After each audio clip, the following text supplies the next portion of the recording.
today. We'll start off with Coach Fleck. He was announced on December 18, 2012 as the 15th head coach of this program. He's instilled a culture of change here at Western Michigan, and he has been tasked with leading WMU to a MAC title. Coach will have brief comments, and we'll open it up for questions from the media. Coach? Appreciate everybody being here. What a wild 7 months it's been, to be honest with you. It really has, but I wouldn't change it for the world.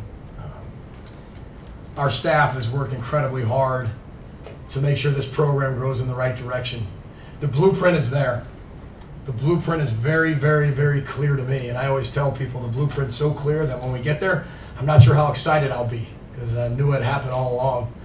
But the staff is truly dedicated to making sure people understand where Kalamazoo is one day, exactly, and it's a household town, city, to making sure Western Michigan football is on a national stage and a national spotlight consistently.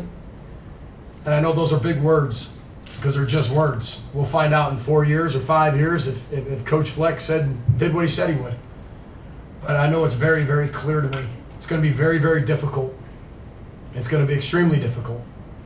But I'm not one of those coaches that are going to sit up here and say, I'm not promising you anything. I've heard that before. Right away, from maybe the first day the guy took the job. I'm not one of those guys. I'm all in. And this program is all in. These players are all in. This administration's all in. This community is getting all in. And we're going to go on this ride together. Kind of like Stryker back in the day, back in 1978. If you would have bought $10,000 worth of stock in Stryker, today it'd be $5 million. Better buy your stock now here in Western Michigan football. I truly believe this place is going in the right direction. And like I said, we're not going to listen to the outside sources. We're not going to listen to other people that doubt us. We're going to listen to us. So 7 months ago, we started this journey. Had an incredible offseason in terms of where we were with our football program. Through spring ball, got to learn our football program. They got to learn our offense. They got to learn the defense, learn the special teams. We got to learn each other, how we do things. Then we catapulted that right into recruiting. And our staff has done a phenomenal job with that. Opened a lot of eyes nationally. And that's nothing by coincidence. That just doesn't happen at a conference school like ours, in the Mid-American Conference. That's never happened. And we're going to continue to do elite things in there. Then our players come back and they go in their summer program where we're not allowed to be around them. But our strength coach, Dan Nickel, I believe is the greatest strength coach in the country. And I will say that. He gets results. He's the head coach in the weight room. The kids love him. They respect him. But they will work harder than they ever have for him and give them their hearts. And it's truly inspiring watching him coach them every single day. Now you ask if I still have a voice. Ask him if he's got a voice. Then listen to his accent. Then you really don't understand what he's saying. So we've got hand movements down now with him so that people understand what he's saying. As a team, we lost 3% body fat on average. And I made that back in the media day, in MAC Media Day, but that is absolutely outstanding. We were a fat football team. But we're less fat now. We're 3% less fat. That's almost 400 pounds of fat our team lost. And I think when you look at our football team right now, it shows. They all look different. Now, we didn't put them in stretchy things and stretch them to, one was 6'3", now he's 6'8". But then our lean muscle mass, we also gained 4 pounds per kid. There's a 7, if you look at that, if we gained 4 pounds of muscle mass, lost 3% of fat. We've become better athletes. We've dropped times, 2/10 on their pro shuttle. 10 pounds on their bench, 11 pounds on their cleans. These young men are truly bought in. They've given everything they have to this program and everything they have to the vision and the blueprint of Western Michigan football, and I can't thank them enough. We've had a phenomenal training camp, not just because we went to Dairy Queen. We've had a phenomenal training camp. 5 days, these guys have been here, and they have kicked themselves right in the butt every day, and they focused on being better than they were yesterday. That's all we ask of our young men. That's it. There's nothing more, nothing less we ask. Just be better than you were yesterday, period. Change your best. Change your best is what we ask them and tell them. Whatever your best is not your best anymore. Change it. And they've done that. They've done that in 5 days. This team's become closer, more responsible. They believe in themselves. They believe in this program. They believe in each other. And we're getting there. By the end of training camp, we need to be like this, rock solid. I mean, we need to be squeezing so tight our fingers are purple. Right now, we've come together like this. It's closer. When I first took the job, my right hand would be in Detroit, my left hand would be in Phoenix, Arizona. And we're already here. It's amazing the commitment these players have made. I'm proud to be their football coach. And I think when you saw that scrimmage today, that was our first scrimmage. That is our first day tackling. And that guy right there, number 3, had his best day tackling since I've been here. We practice different than people. We practice different than anywhere I've ever been. We take care of one another. It is the fastest, most up-tempo practice you've been to. And you want it? Come watch us. We get after it. But again, that's going to set the tempo for our year. But again, if we can be better than we were yesterday, all of our dreams and our goals will come true. So I'll leave with that, open up some questions. But again, these guys I'm so proud to be their football coach. These guys are absolutely doing everything we ask of them. So hopefully you enjoyed the scrimmage today. Ed? Coach, I think a lot of us, the first thing we're seeing, and the first thing most people are going to see is the changes around here. This room, the stadium. Can you just speak to that and the genesis of some of these changes? Sure. When I took the job, I told the players in this, it's all about you. It is not about Coach Fleck. It's not about the youngest head football coach in the country. It's not about walking across fire, watching your head coach burn his feet. It isn't about that. It's about you. As long as I'm the head football coach here at Western Michigan, you will have a first-class experience. That doesn't mean our administration poured $10 million in it and said, hey, Coach Fleck, take it and run with it. But when I got here, Kathy Beauregard said, what do you think we need? And I told her exactly what we needed. I told her 27 things I felt we needed. Something small, maybe a new urinal. Something small. But then we sat there and go, okay, what's it going to cost? She goes, well, you want it? Go get it. And I said, I respect you for that. So we went out, privately funded, had a lot of people believing in this program who may not have believed before or may not have given before. They've given.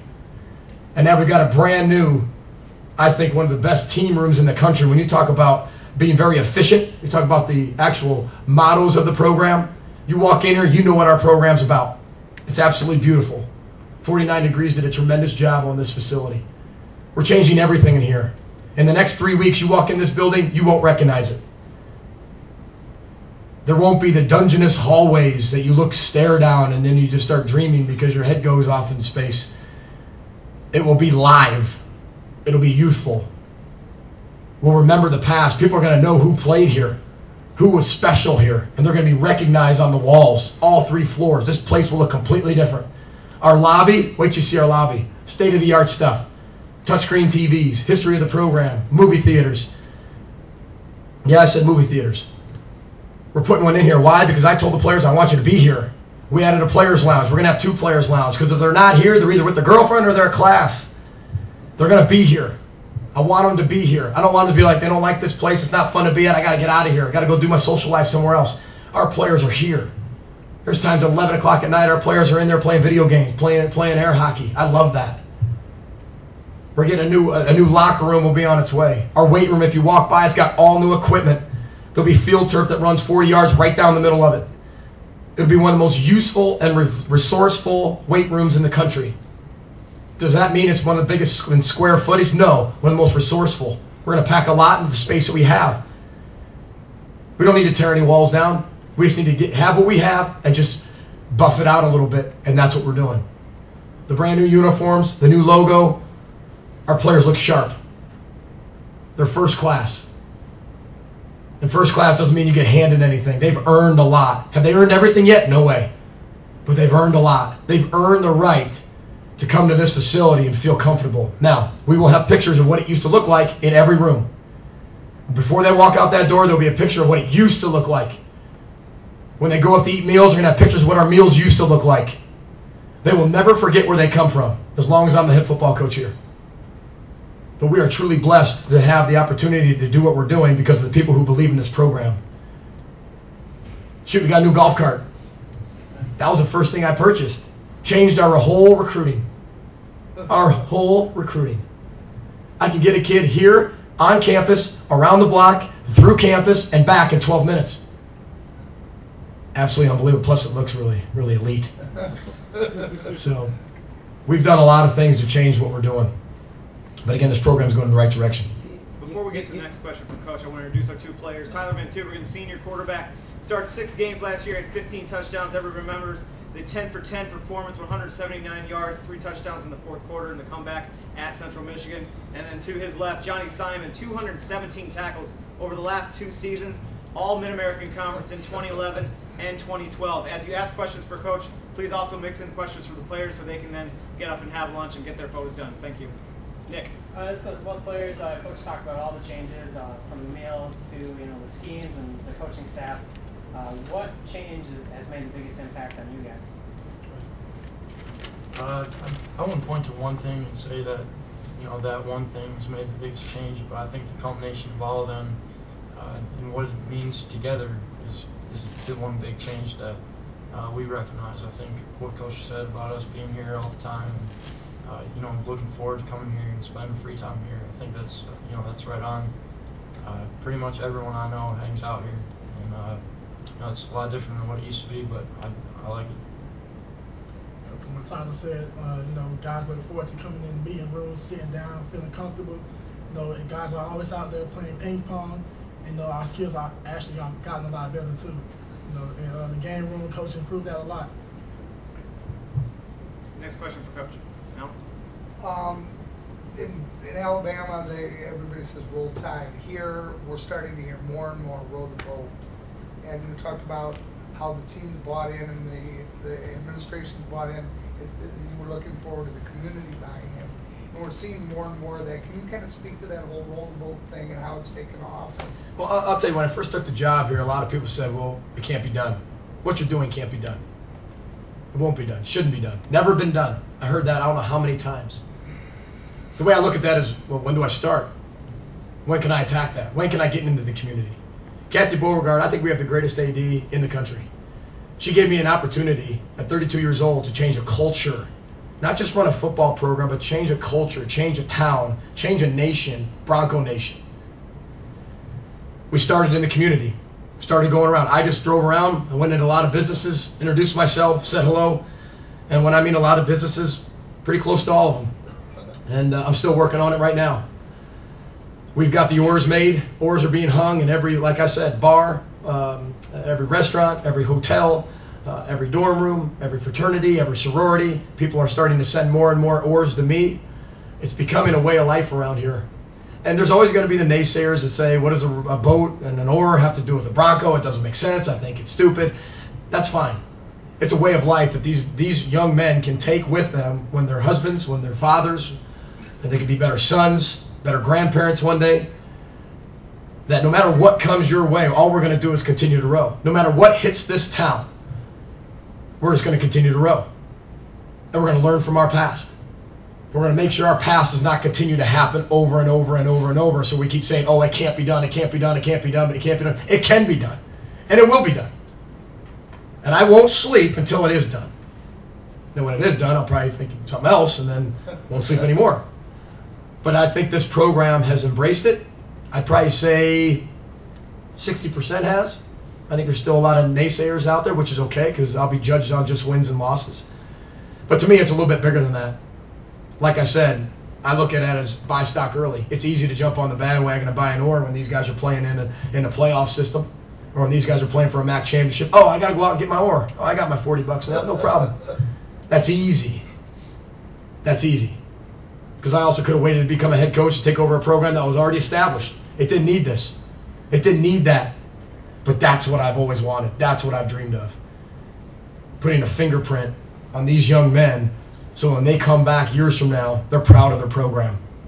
They're proud of where they were, and they were just that Ghost Bronco. People recognize it. They don't need Western Michigan Broncos underneath it. They know that is the Ghost Bronco of Western Michigan. They know it. They see it.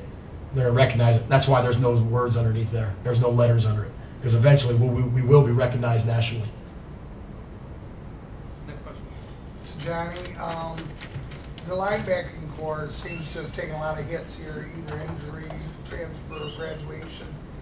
It seems like the numbers are depleted. Talk about the guys that are stepping up, the younger guys, and even if we have any freshmen coming in that may make an impact. The guys that have stepped up are doing a phenomenal job. And Mike Jones, the transfer from U of M, and Desmond Bozeman and Kyle Lark, another linebacker. We tell ourselves that we have to be the strongest core, the strongest group out of the whole team, because guys like Eastman and Devin who fell off and wish they could have still played. They're not here right now with us. So the other guys just got to step up and play. And there's no more. That's it. No other option. Next question. David. Tyler and Johnny, what's the progress been like so far? In 5 days, have you seen a big, just a big increase in players' awareness, just a feel for this system? What's it been like this first week? I have to say, I've never seen us bond so well as a team since I've been here all my 4 years.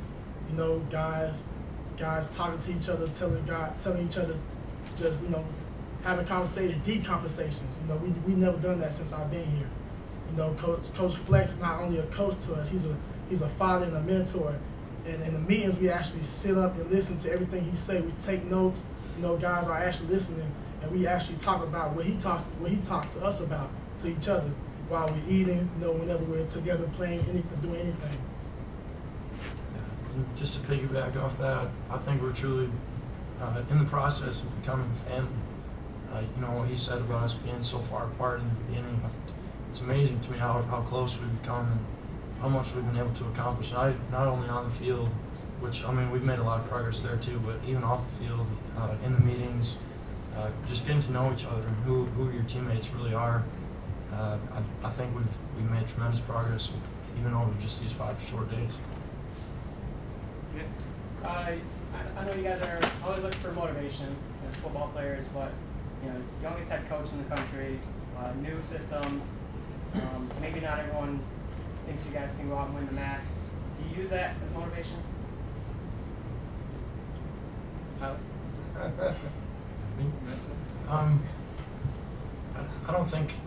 I personally, I'll speak for myself and then I'll let Johnny. I personally don't really use that as motivation. You know, people are going to doubt you. And, you know, if I sat there and listened to every little thing that somebody said, you know, I'd be so overwhelmed. I'm not going to be able to concentrate on what I need to do. So for me personally, I don't sit there and like, oh, we're picked 5th and I'm going to prove you wrong, you wrong, you wrong. But I know that we're capable of more than that. And so that's my motivation, is just my expectations for our team, for myself. And I think I hold myself to our team's expectations more than I would an expectation of someone on the outside. For me, from what Coach Fleck said before, you know, we're going to be us. You know, and that's all I'm going to say. I'm going to just leave it at that. Next question for Coach. You talked about making a mark nationally and having, you know, Western and Kalamazoo and this program be known nationally. Clearly, some of the recruiting sites that we're looking at, Western doing very, very good, particularly for the 2014 class, and has really made a splash that way.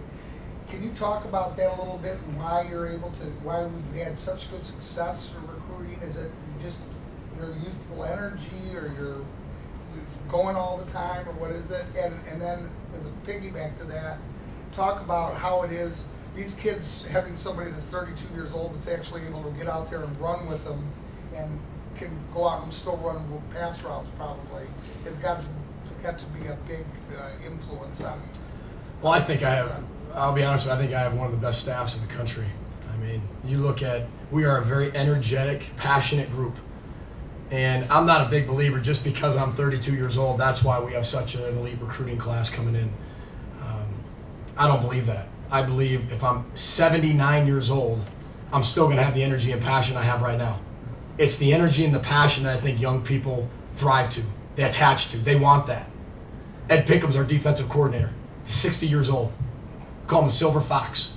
The guy's one of the best recruiters I've ever been around. It's amazing how much energy that guy has. Players love him. They want to go play for him.